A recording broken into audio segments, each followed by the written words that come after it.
Looking for the perfect radio partner? iRadio is your answer. Why choose iRadio?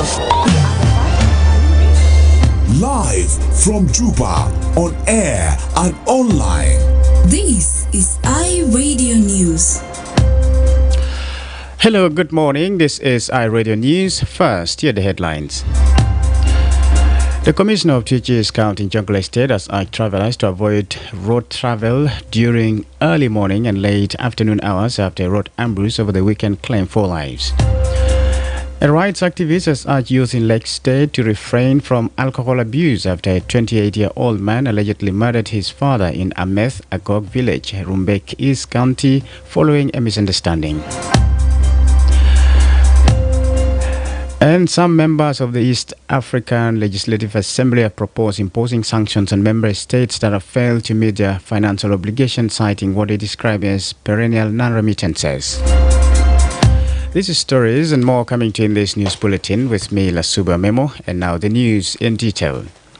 The Commissioner of Teachers County in Jonglei State has urged travelers to avoid traveling during early morning and late afternoon hours after a road ambush over the weekend claimed 4 lives.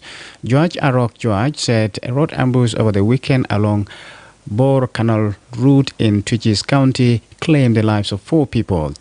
Mr. Judge said the 4 people aboard a vehicle were traveling to Uror and Nurul from Bor County when they came under an attack. He said the driver was shot and killed instantly while the 3 others died as the vehicle overturned. The incident occurred at around 6:45 a.m.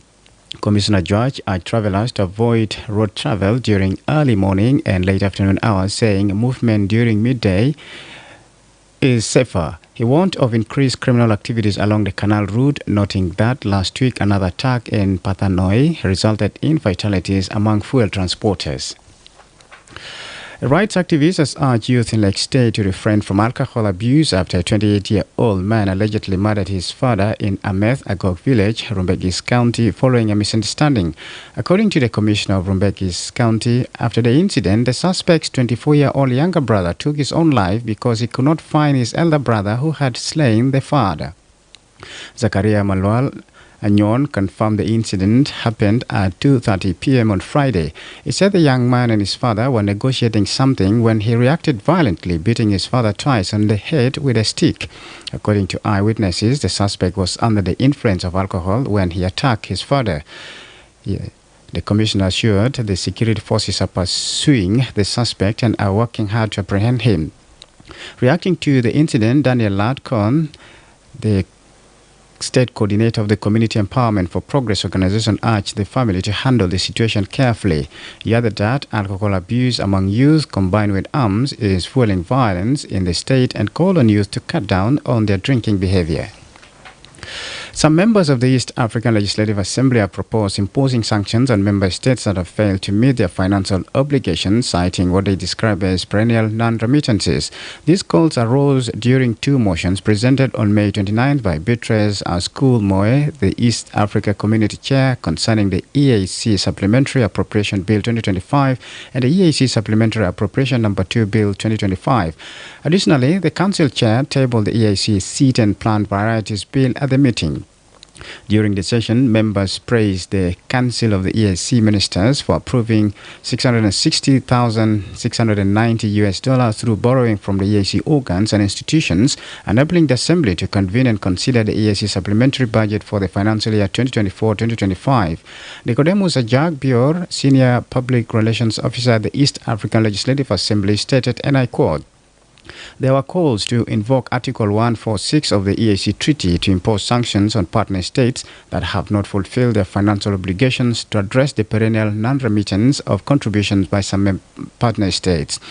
Separately, according to African Publicity, Kenya's National Assembly Committee on Regional Integration expressed deep concern on Friday over the continued failure by some member states to fulfill their financial commitments, an issue threatening the bloc's operations, including the timely payment of salaries.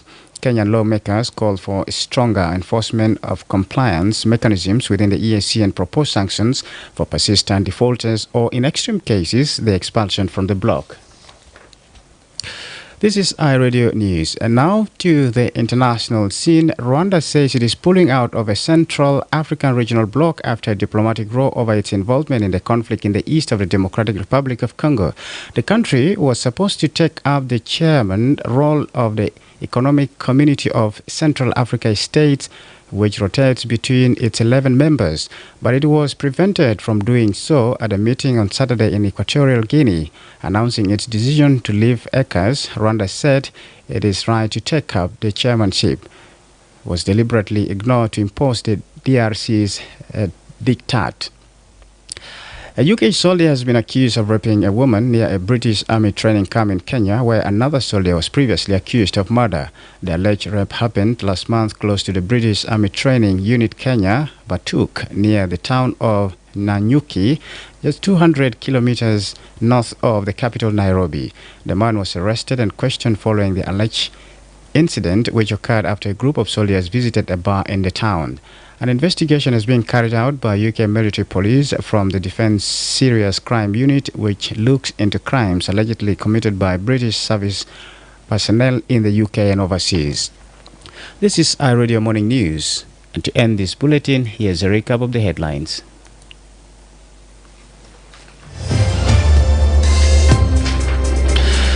The Commissioner of Tuchi's County in Jonglei State has urged travellers to avoid travelling during early morning and late afternoon hours after road ambush over the weekend claimed 4 lives. A rights activist has urged youth in Lake State to refrain from alcohol abuse after a 28-year-old man allegedly murdered his father in Ameth Agog village, Rumbek East County, following a misunderstanding. And some members of the East African Legislative Assembly have proposed imposing sanctions on member states that have failed to meet their financial obligations, citing what they describe as perennial non-remittances. That's the end of iRadio Morning News. If there is a story or an event you'd like iRadio to cover or report about, please send us a text message at +211 925 287 870. It's also our WhatsApp number. Follow us on X at iRadio Juba, like our Facebook page iRadio. Subscribe to our YouTube channel at iRadio South Sudan. You can also visit our website and listen to us online at www.iradio.org. Stay tuned for the news in Arabic at 8 o'clock. I'm Lasuba Memo. Thanks for listening.